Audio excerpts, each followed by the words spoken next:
chat box also. Please type yes in the chat box. Thank you, Chinedum. Thank you, Benjamin. Thank you, everyone, for sharing. So yes, we are audible. And so our conversation today, please feel free to be able to engage and interact throughout this particular discussion. My name is Joel Omike. I've had the opportunity to work with executives in the past 25 years in areas around business growth, designing growth engines for organizations, putting systems in place to ensure that they continue to grow. We've also been involved in organizational development, helping organizations to structure themselves properly in such a way that they can manage the growth and also be able to deliver superior value in the organization. I have a deep background in human resource management, so I'm involved with a lot of transformation when it comes to HR. And in the past 10, 15 years, data analytics and AI has become a front burner for a lot of us in various functions and in various industries. And I welcome you on the journey today because our conversation today is around AI and data analytics. When we were putting this program together, we were looking at being able to build an AI-first culture. And you may wonder, why should organizations be interested in putting an AI culture or an AI-first culture within their organization? The truth is that the world has changed. Whatever it is we used to know as the way things are done has phenomenally changed at that point in time. We strongly believe from the data and the trend that we are seeing that in the next 5 years, as the case may be, a lot of work, jobs, careers, as we know them today, will have been completely adjusted, if not eliminated, because of data analytics and because of AI, especially with the advancement of AI. So we're going to be discovering what is the value of ensuring that your workforce is AI literate, because that's the culture we're talking about. How do we ensure that our workforce are AI literate at that point in time? What are the strategies that you can use to upskill your employees on AI concepts and AI tools for us to be able to make progress in those areas? And then what are the potential concerns? What are the ethical issues that you should consider around AI? So we'll dabble into that a little bit in the next 45 minutes of our conversation at this point in time. But before we advance, let's go back to the chat box and have a quick conversation with ourselves as the case is. For those who are out there, any organization that has started formally adopting AI, would you like to share on the chat box? Just type yes or type any of the part of AI that your organization has formally welcomed and you're using in your organization.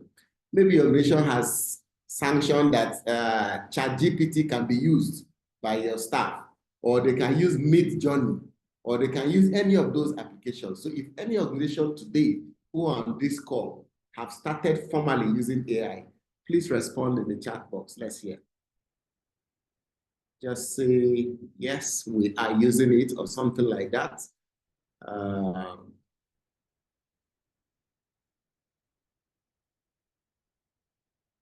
If your institution have started using AI formally, right? Beautiful, beautiful.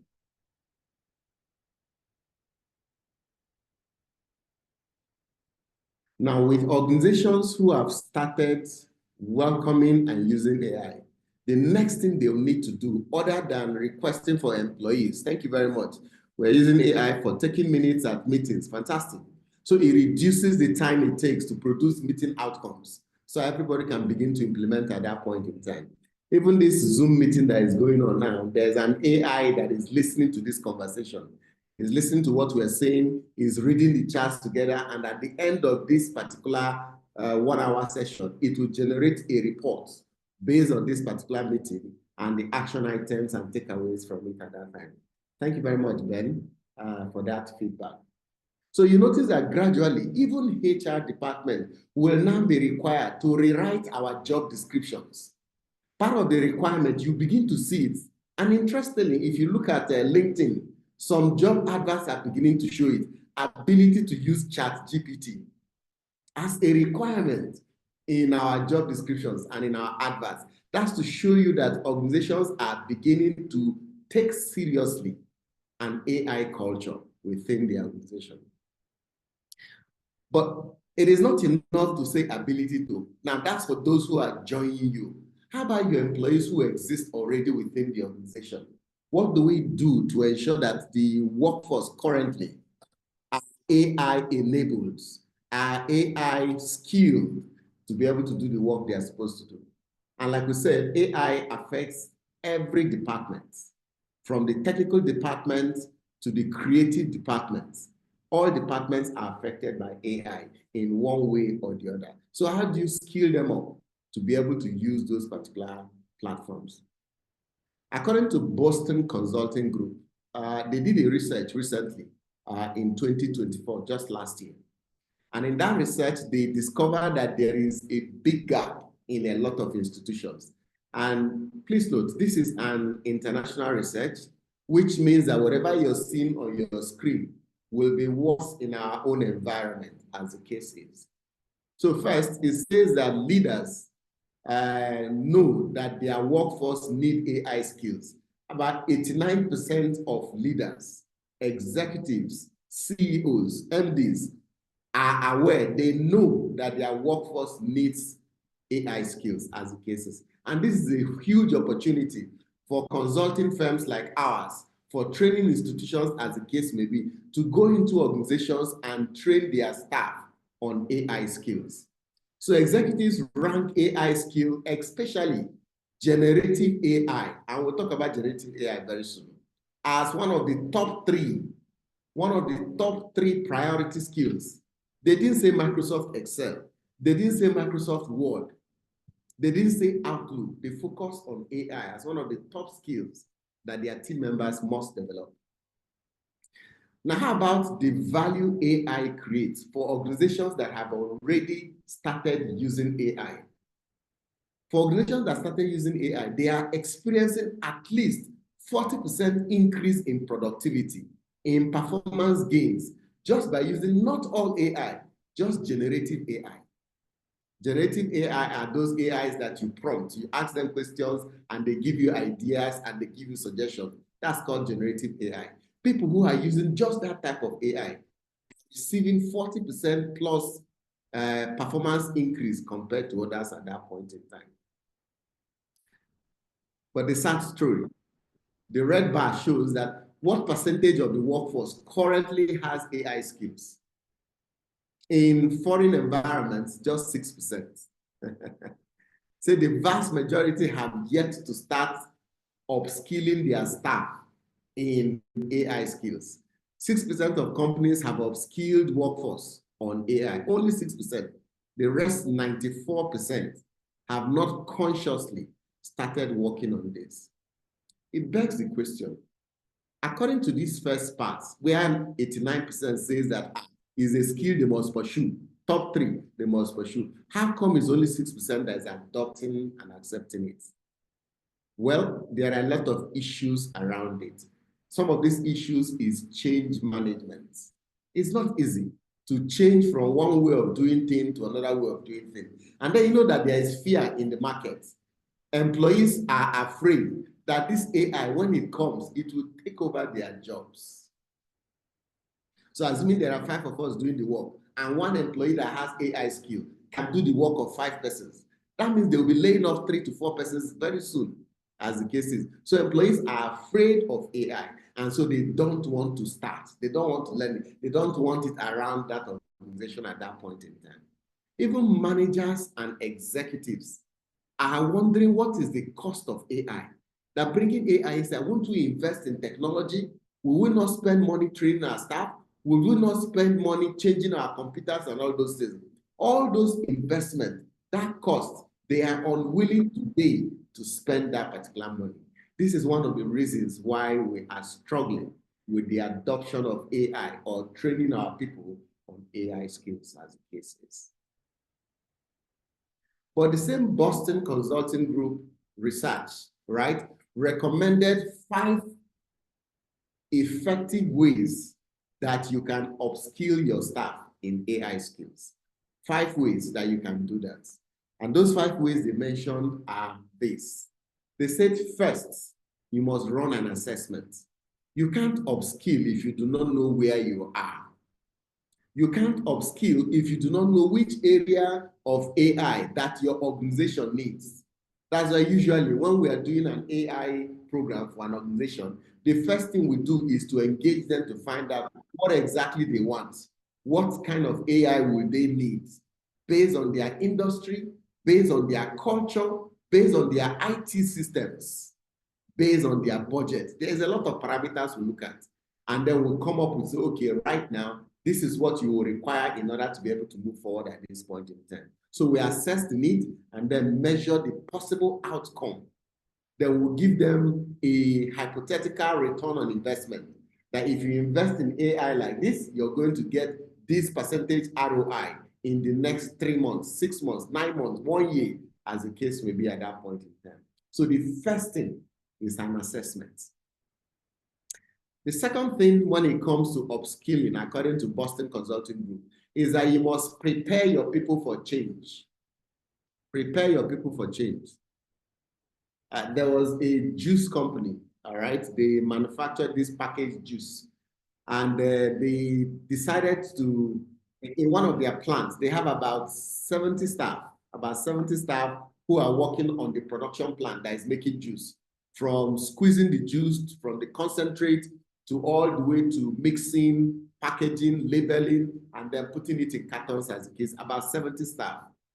They now invested in a particular machine. When that machine was deployed, guess what? The machine was producing juice 4 times the volume that the other old machine was producing. And the new machine needs only 7 staff to work with. Once they deployed that new machine, the other staff that were there became afraid that they will all lose their job. And they started sabotaging the new machine. They were losing some things from it, and they would not plug some things. And they were ensuring that certain liquids and things like that run out of it, so it to be jamming and having problems regularly. So you see, if you do not prepare your people for change, on their own, rumors and all those things can lead them to sabotage what you're planning for at that point in time. Some organizations do different things to prepare their people for change. They run some small training, information sharing, town hall meeting, village meeting. Some go out on a retreat. Some go out on a team building session and help their people to understand that change is coming. One of the best ways we've seen in order to prepare your people for change is to give them information about the impact of not changing. Give them information about organizations that have already changed and are benefiting from it. Don't always use threats as a way to prepare your staff of the change that is coming. Then unlock employees' willingness to learn. Some employees are not very willing to learn. Some of us, there are certain trainings that we run. Instead of teaching them properly, we can take them to a 2-day class and download all the information we need from them and then take them back to office and say they are ready for it. No, it doesn't always work like that. Sometimes you can use incentive. The first employee or the top 5 employees using AI this month will receive an award. That encourages them to want to try it and test it out at that point in time, right? And then make it easy for the executive suites to adopt AI and prioritize it. Remember I said initially, they may think that AI is expensive, so they don't want to spend money on AI at that point in time. But in reality, today's AI, at least half of the AI in the market has a free version. From that free version, you can use it to test and see whether this is something you want to invest in, you want to pursue at that point in time. And then you can use AI effectively to upskill at that time. What does it mean? Number 5, use AI for AI upskilling. What it means is that sometimes AI itself can teach you how to use AI. Try it. Go to your favorite generative AI, maybe Gemini, Meta, or ChatGPT. Just go to it and tell it, please, I want to learn XYZ. Can you give me 5 points of how I can learn this thing? That your generative AI, ChatGPT or Co, will teach you what you want to learn at that point in time. And so that's the power, right? Most things that we must do in order for us to be able to build ourselves and then upskill very well. Now, we've been talking about upskilling. What exactly does upskilling mean? What does it mean for you to upskill? Is upskilling the same thing as reskilling, or is it training? What exactly is upskilling in order to build your team members at that point in time? Well, upskilling is different from reskilling. Upskilling is improving employee skill sets through AI, right? Training and development. So already they know something, then you improve, you add to what they know already. By adding or improving, you are upskilling at that point in time. And the objective of upskilling is for you to minimize the gap between what employees know and what they should know, between what they are currently doing and what they should be able to do based on their functions at that point in time. So an example of AI upskilling will be a program where your customer care representatives, remember, your customer care representatives, before they start working, you send them on training, teach them your product, teach them all the frequently asked questions that customers always ask, and then you put them to work. Then when they receive a call or a request, a chat or an email, they will go to the manual or based on what you have taught them, and then they will answer the customer at that point in time. We are saying use AI. Instead of teaching those your customer service people all your products and code, teach AI the products. When you finish teaching AI, then the customer executive will sit with AI. When a customer makes a request, he just asks the AI, and the AI says this is how to address it at that point in time. So they don't need to learn all the textbooks of your product, of your solution. AI is the person that needs to warehouse it, right? And then they can engage and know the right questions when customers ask in order to respond. And they can respond in real time. That's an example of upskilling.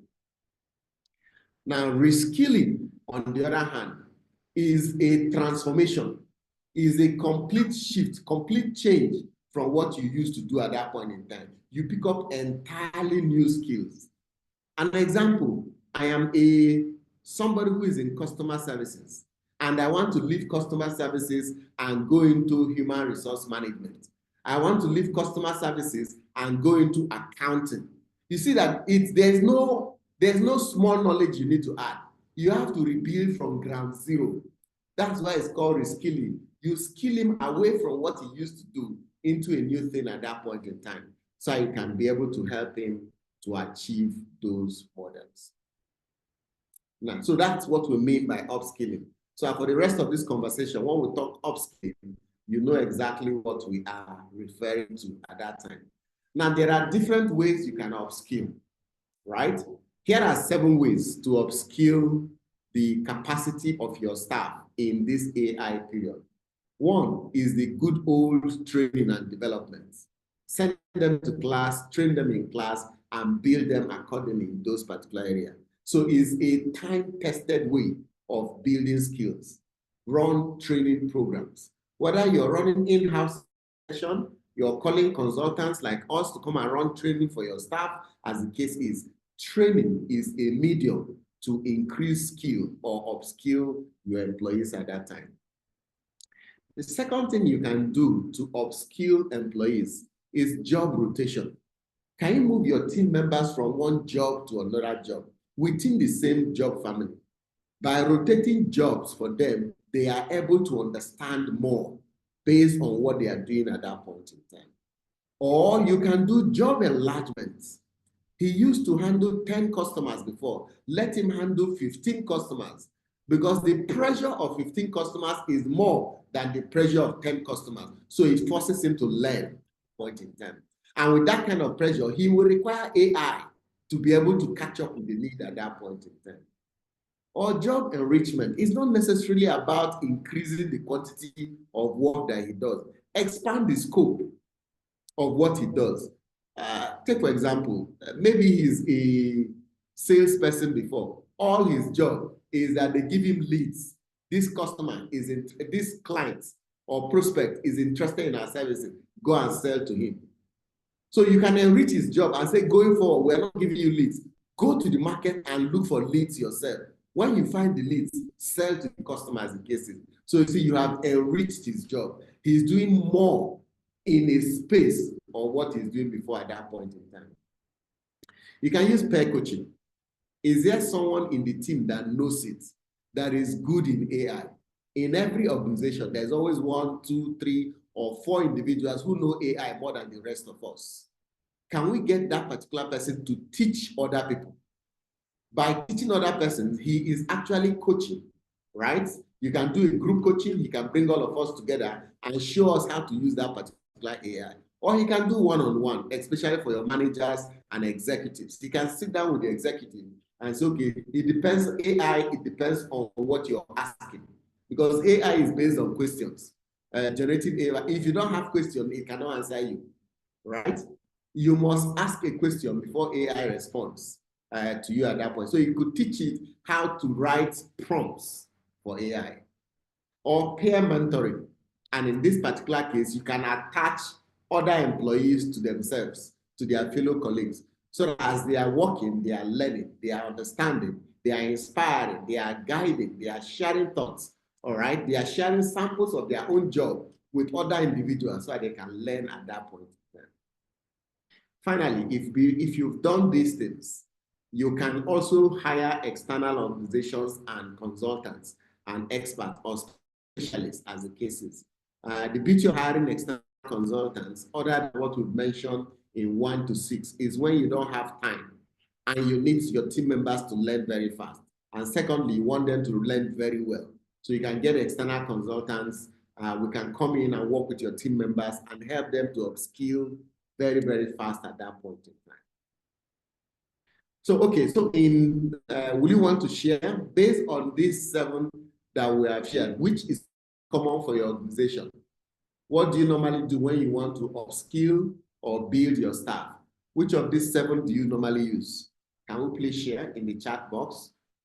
Which ones do you normally use to upskill your staff?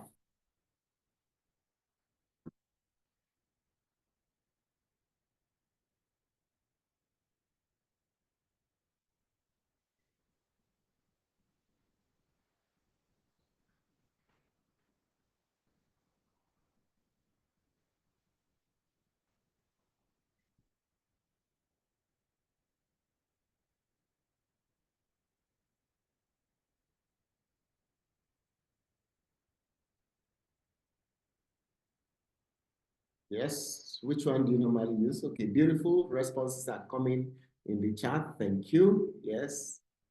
Okay, L&D, using staff to train others. Lovely. L&D, thank you. Training L&D. Okay, so you see, L&D appears to be the major thing that a lot of organizations use. That's number 1, right? And that's fine, because that's a common thing that most organizations use. Job rotation, job enlargement, job enrichment requires a lot of stakeholders. Requires a lot of jigging around in terms of structure, job descriptions, and management as the cases. Then peer coaching and peer mentoring also requires an environment with some measure of passion and engagement to be able to drive that at that point in time. Okay, nice. Okay, someone also uses consultants from time to time. Thank you very much for sharing. So those are various models you can actually use. You can try them in order to engage and upskill your team members. Now, how do you approach upskilling? How do you do it? What is the best way to do it? There are 3 ways you can upskill.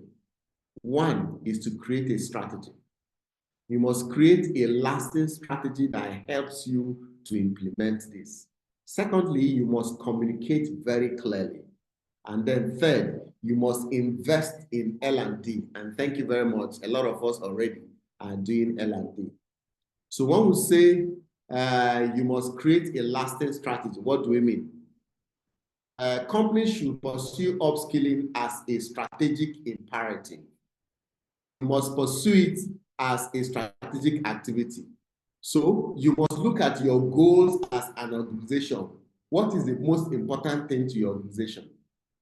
It is from that thing that is most important to your organization that you can then pursue your strategic imperative. It is not everything you're going to upskill on, but you're going to focus on achieving the greatest results at that time.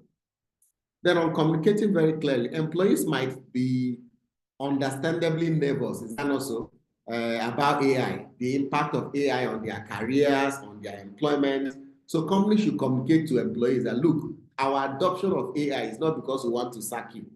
We want to be better. We want to grow. We want to achieve more at that point in time. That is what we are interested in doing. We're not doing it because we want to lay off any employee at that point. If you can make that conversation, make that commitment upfront, your team members will be more confident to want to work with you in case if there is any issue at any point in time. Then finally, you must consciously invest in L&D because it requires L&D practice, right? Businesses need to have a clear perspective of what tools they need, what expertise they need in terms of AI, and then arrange training programs in those areas, build their team members. Only then can they create the right learning and development programs that can assist their people. And so we've been talking a lot so far, and someone might be asking, okay, which AI should we pursue? All right, I think you should look at your organization first. If you're thinking of what AI to pursue, just look at your own organization first. There are different tools that are critical when you are upskilling. There's what is called computer vision, generative AI, machine learning, NLP, natural language processing, robotic process automation. Let's just talk about the first three as the case is. So computer vision is your ability to teach computers and systems to derive meaningful information from visual inputs. Meaningful information from visual inputs. Let me give you an example. If anybody posts your picture on Facebook now, right? Facebook will send you a message that your picture has just been found. How does Facebook know that that is your picture? Facial recognition. You take your smartphone. Some smartphones have what do they call it? Bio something, right? So that it uses your facial ID, so to speak. How does it know that it's your face at that point? It's called computer vision. Computer vision that is able to do that. In Bangkok, if you go to Bangkok, there are some banks in Bangkok that their ATM machines, right, is a pseudo robot, half AI and half a machine. Once you walk up to the machine, you don't need to type anything. You don't need to enter your account. You don't need to put a card. You don't need to put your password. You don't need to put all those things. Just by seeing your face, it recognizes that this is Joel. It checks what account does Joel have in the bank.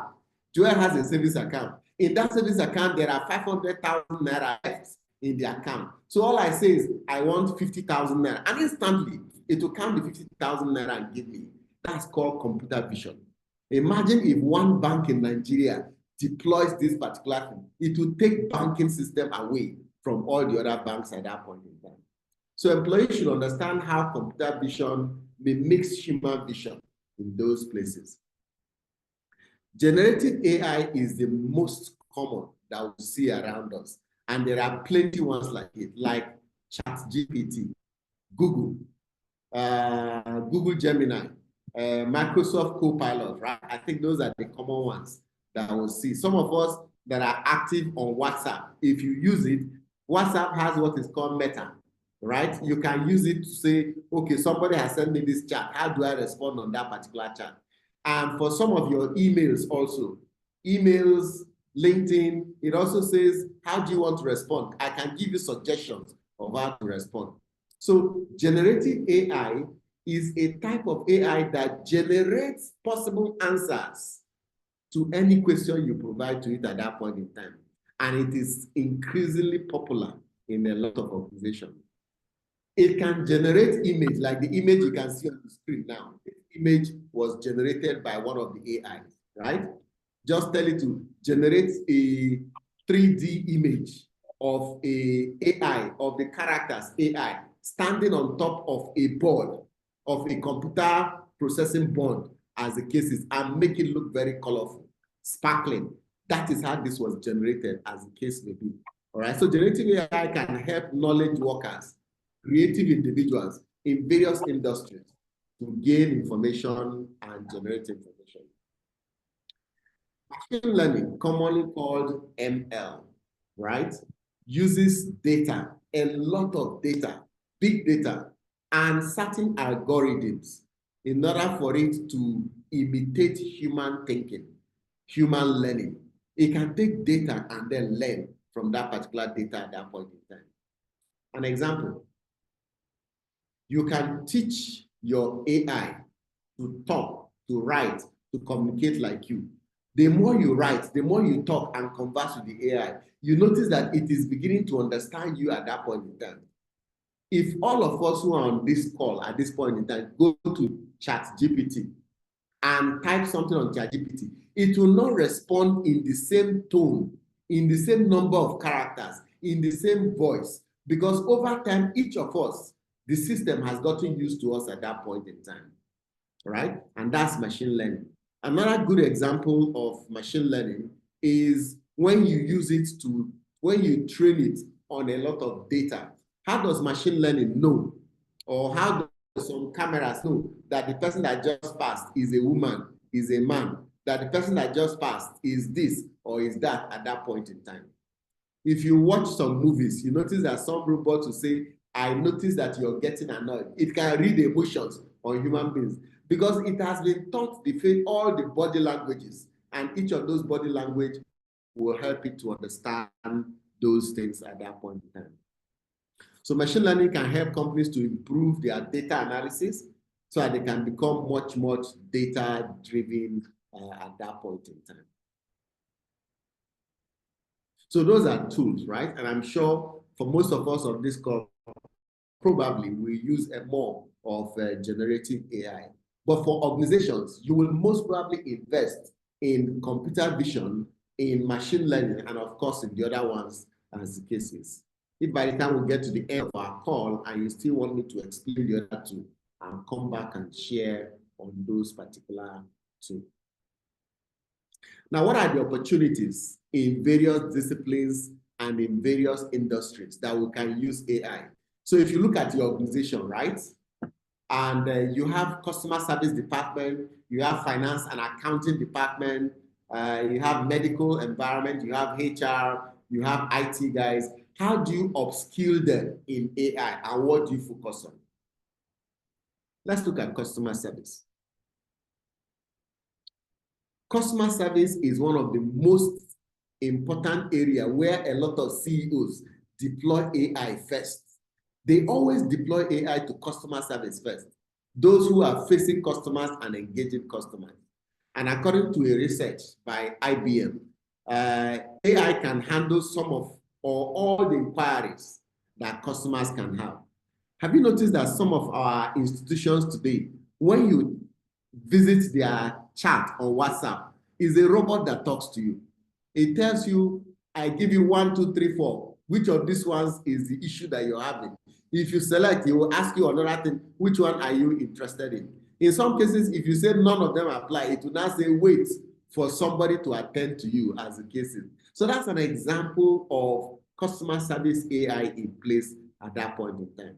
Customer service executives can be taught to improve their skills on prompt engineering, how to prompt AI, so that AI can respond to them based on the searches, based on the questions they ask, on the data that they have at that time. Remember I said that our customer service executives don't have to know everything about AI or everything about their organization. They just need to know how to work with AI. AI will get the information for them at that point in time. It's like you wanting to know all the words in the English language. You now pick up the dictionary and you're reading dictionary page 1, page 2, page 3. You want to read dictionary till the end. You want to learn everything. You don't need it. All you need is an AI that understands everything. Carry that dictionary and load it to the AI. The day you need to know, okay, what does upskilling mean? The AI will check the dictionary and respond to you at that point in time. This product, what does it do? The AI will respond at that point in time. The second area that we need to upskill in is financial services. And usually employees in this particular environment are being trained so that they can be better in helping them to manage financial activities.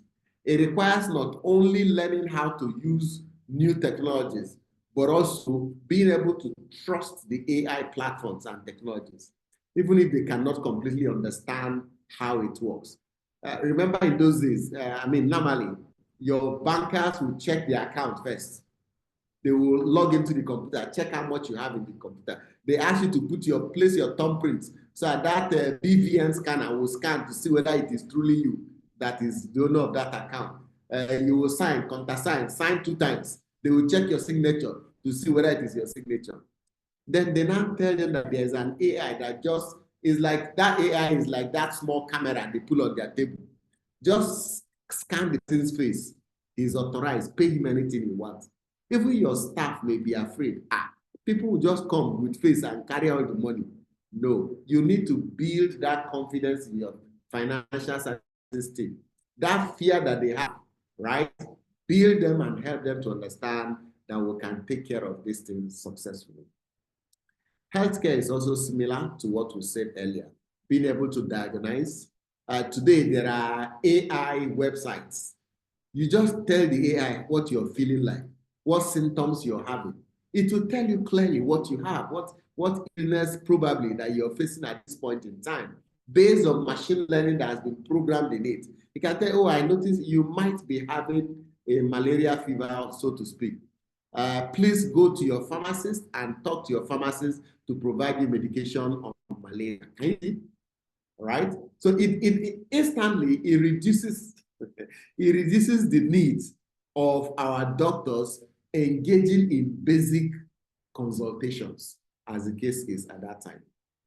How about human resources, HR? So our processes, our job applications, disciplinary actions, responding to employees' queries, and things like that. You can deal with those using AI. AI can respond and help you to achieve those particular things at that time. And one of the areas that AI advanced in is in web development. AI writes softwares, it writes codes. Recently, Mark Zuckerberg, the CEO of Meta, I think it was 2 years ago in 2023, early 2024, it announced that it is reducing the number of managers that he has in his engineering department, that is in his coding and development team, that AI is going to be doing that work now. When his team members finish coding and preparing something, AI will cross-check and ensure it's okay. So he reduced the managers that he has. Then in December, or was it early this January, he announced again that his middle engineers, those who are doing the coding themselves, that he's going to cut them down from 300 to just 10 to 20 of them.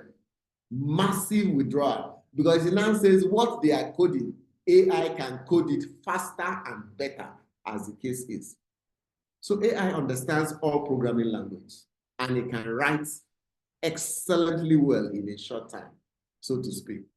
What is the implication of this? You know, sometimes some of these are remote staff, people who are doing remote staff, all those IT boys doing remote staff, they are writing codes and softwares for international organizations.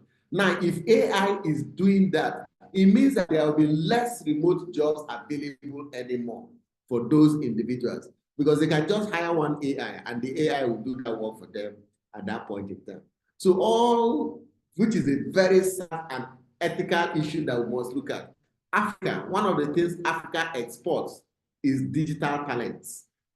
And it is that we're in trouble based on this particular advancement. So what do you do in order to be able to close out some of these particular things that we've said so far? So organizations can use AI to enhance their learning, the learning experience itself, do online training, online development, as the case is, generate courses. Anything you want to teach, you can generate it online. You can do on-the-job training. Someone else who already knows it, can be learning from fellow colleagues at that point in time. So employees can improve their knowledge and expertise by using AI applications already, trial and error, until they get it very well at that point in time. So your generative AI like ChatGPT can help them answer questions about the processes that they are working on within the organization. And then they can take random tests that measures their skills and identifies where there's a gap. And that's the beauty of it. And I tell you, you'll be amazed by this. Try it, right? Go to your favorite AI platform, maybe ChatGPT, and tell them, look, I want to learn, come up with any topic you want to learn. Let me say a topic that you're not very good at. Let's say Italian cuisine. You want to learn Italian cuisine. I've never cooked Italian cuisine. I want to be an expert in Italian cuisine. Ask it to first test me on Italian cuisine. When you finish testing me, identify the areas I am not strong in and develop a training for me in that particular area.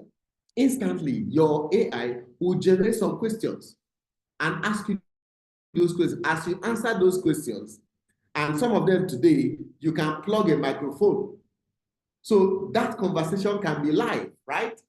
Whatever it is chatting you, you can speak to it. And as you're speaking to it, it is listening to what you're saying. It will rate you out, Joel, you scored 40 over 100. So you will need upskilling. Areas you did not get very well is on identifying the right ingredients, on the processes of making Italian cuisine.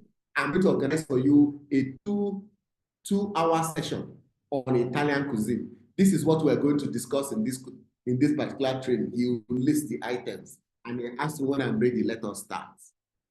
You can, before, to learn something today, is either you go to classes and then you pay money. Then online came, we started doing e-learning. Then we went from e-learning to YouTube. A lot of us go to YouTube to learn. Today, your AI narrows it. You don't need to watch all the videos. AI asks you a few questions and narrows it to what you need to learn. And it helps you at that point. Organizations can supercharge the opportunities of upskilling their staff by helping them to understand how to use AI to teach themselves, to develop themselves in those particular areas. Then the shocking part, can AI be your mentor? And the answer is absolutely yes. You can make AI your mentor. So you can teach your staff, upskill your staff on how to use AI as their career mentor, as their technical advisor, as the case is. And a lot of organizations are identifying better ways to marry the relationship between AI and their staff using various kinds of programs in order to achieve great results. Okay? So those are great values that we are getting from this area. Now let me summarize. Why is upskilling very important for organizations? One, it combines institutional knowledge, everything the organization knows, with advanced capabilities. It brings it together. And by bringing it together, your staff have access to superior knowledge. They have access to undue advantage over your competitors. Two, it enables to fill the gap. It fills the very important gap between your employees and also the technology at that point in time. Because AI is able to interpret results faster and better than we're able to. So organizations that try to deploy AI can better understand those particular things and then be able to do better at that point in time, right? Then it also improves employee retention. Employees who are working in an environment where they are deploying AI and they are learning, they are noticing what they are learning, they are growing, they are doing better. They won't want to walk away. They would like to stay there to continue to learn at that point in time while they are practicing and working with those things at that point in time. So that's one value. You can reduce attrition rate in your organization by impacting your staff using upskilling method in AI.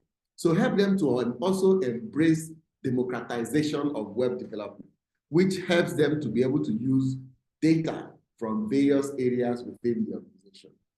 Finally, why should you upskill? It's just the right thing to do. It's just the way to go. And why do I say it is the way to go? You see, this thing called AI, right? The person that will suffer the most from not using AI is not so much of the employee who did not upskill himself, who did not get AI skill. It is the organization. The biggest AI risk is at the organizational level. Why do we say so? Why do we say so? Let me give you an example. When Apple invented iPod, you remember iPod in those days? You can download all hundreds, thousands of music into iPod at that point in time. For we, the users, it was like convenience. So you have your music, you can be playing at that point in time. But instantly, Apple created a new market. It was not the determinant of who gets paid. When you create music, you cannot determine how much you make. Apple decide how much you're going to make based on the number of views, the number of listenings or accessing of your music at that point in time. So they created a new market and a new value chain at that point in time. So organizations must understand that if you don't take AI early enough, you will notice that you'll be at the mercy of your competitors at that point in time. And some of us will go extinct.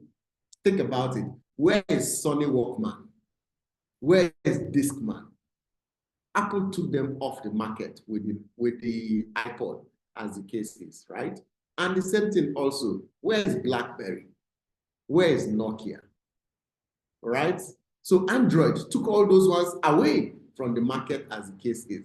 So let's see this opportunity. No matter the industry you are in, take a position, build your staff, invest in your team members, let them learn it, let them use it, and probably they can help your organization to continue to move forward and achieve greater results at that point in time. So thank you for sharing with me. If there are any questions at this point in time, I will take your questions and feedback before I give you the gifts of today. Yes, questions, feedback. Thank you for being with us on this session.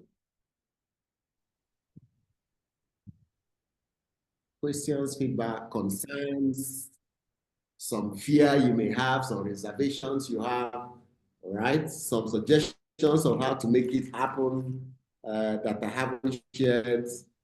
Okay, Chinedu says we should go back to robotics and NLP. All right, so there's a hand up, says. Yes, please, you can share. Go ahead. Good morning. Okay, my name is Benjamin Aduli. Thank you very much, Joel, for this insightful presentation. I think the ultimate question for me is, how do you get staff on their own to also upskill, not necessarily corporate-led? I mean, staff take their own initiative and upskill their skills as their own initiative. Thank you. Because ultimately, jobs will be lost to AI, but new jobs will be created. That is the unfortunate truth, whether we like it or not. Some jobs will go. But of course, new opportunities will arise. Thank you. All right, thank you very much, Benjamin. I will respond very soon. Mojisola, your hand was also up earlier. Yes, good morning. How are you? Thank you very much for this. Okay, so I just want to ask that P4PE, are they a technology company that are competent to take training on all forms of generative AI learning? Okay, so that's answer is very straightforward. So we have a potpourri of generative AI depending on the industry and the market you are in.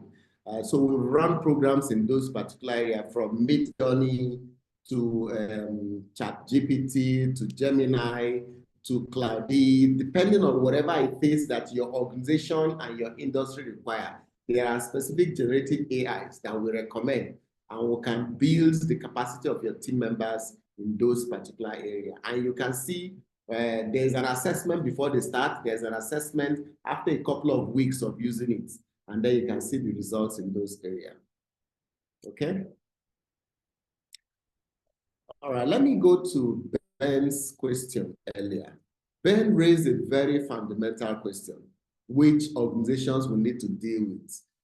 Their concern, and which he raised, is how do you get employees to, on their own, want to learn AI, gravitate towards building the skills that is required in that particular area? And I tell you the truth, this is one question that a lot of HR professionals and executives are still struggling with. Beyond AI, people expect the organization to train them in everything they need to know for them to do their job at that point in time. But the pure answer for it is that not everybody takes ownership of their career. Not everybody believes that they should stress themselves to learn anything, except the organization forces it on them, as the case is. And that's one of our conversations here. We say we should try to make learning fun, create an enabling environment, show them the possibilities, engage with them, and show them what it takes. Another way organizations have done in order to help employees go and learn, other than organizing those trainings for them, is to use those who have finished learning and advance them further and faster than those who are not learning. It makes the rest of us who have not paid attention to building ourselves to go back to school, to go and learn at that point in time. And we've given various ways that they can learn. There's job rotation, job enlargement, peer coaching, peer mentoring. There's a lot of options that are available to them at that point in time. And in today's world, there's almost a WhatsApp group for anything you want to learn. Before it was about Facebook group, it's about YouTube, but now even on WhatsApp, anything you want to learn, you will almost find it on WhatsApp, also on Telegram as the cases. So I think, Ben, that's one of the things organizations can do in order to continue to encourage and get to learn. The leadership, finally, leadership must be by example. Leaders must demonstrate. They must demonstrate to the team members, even they themselves, they are learning, they are improving, they are investing in that particular area. So if a leader, if you're a team leader, a manager, and you're showing periodically some of the skills that you've acquired in those particular areas, it will help your team members to want to advance and do things in that area also. Thank you. Chinedu also requested for us to explain that we skipped conversation around NLP and robotic process automation. And so NLP is built on a further conversation on what we had mentioned earlier on machine learning. So natural language processing is a subfield of science, computer science, right? And artificial intelligence. It uses machine learning to enable computers to understand and also to communicate with human beings. It is the core components that you find, you always hear it regularly, our chatbots, all right? Some organizations now have chatbots. The core engine of those chatbots is NLP, all right? It has been programmed with true machine learning to understand the organization very well, and most probably the possible questions and concerns of the market at that point in time. So employees should understand how those NLPs or chatbots operate so that they can better use them within their organization. So that's NLP. Now, on robotic process automation, RPA, the beauty of RPA is that it's been around for a while, but we've not noticed it. Think about those of us who are who have some smartphones. There are some smartphones that you can talk to, right? And the smartphone will start doing whatever you want, like Siri, hey Google, and all those things. You talk to it and say, please play music, turn on the camera, turn on the light, so to speak, and it responds to it. That's an example of robotic automation process that you have, no matter how small it was in your hand at that point in time. So you have that device at that time. Now, if you go to some manufacturing concern, there are robots doing some work, automated robots doing some activities at that point in time. There are restaurants that are making foods. Robots make the food for you, as the case is. So RPA uses intelligent technologies to automate repetitive tasks that human beings handle regularly, like the task of carry, drop. Instead of a human being doing that, you can program a robot All it does is move those particular things at that point in time. So employees that understand how RPA works and how it can replace their manual effort, it can free them so that they can focus on meaningful activities, strategic tasks, all right? And some of those things at that point. Some of the robots were seen on TVs, on social media, are all robotic process automation. You see them, they carry things from one place to another place and come back. Classic example is that your vacuum cleaner, and vacuum cleaner robot has been around for years. You just turn it on and leave it. It will be walking way around the house. It does not repeat the same side it has passed before until it finishes sweeping and vacuuming the entire house. That's an RPA in action. So for each organization, think about it. What are some of the processes that you do regularly? Can you automate it as the case is? As simple as posting on social media. Every morning at 8 o'clock, you come and post. Every morning at 8 o'clock, you come and post. There are basic platforms, AIs, that you can write all the things you want to post for the next 30 days and give it to it. Then every 8 a.m., it will send it. Every 8 a.m., it will send it at that point in time. And that is an example of your RPA in action. Thank you, Chinedum. I hope that is clear. Okay, thank you all. Thank you all. Okay, so as we wrap up in this particular session, I'd like to invite you to our next session.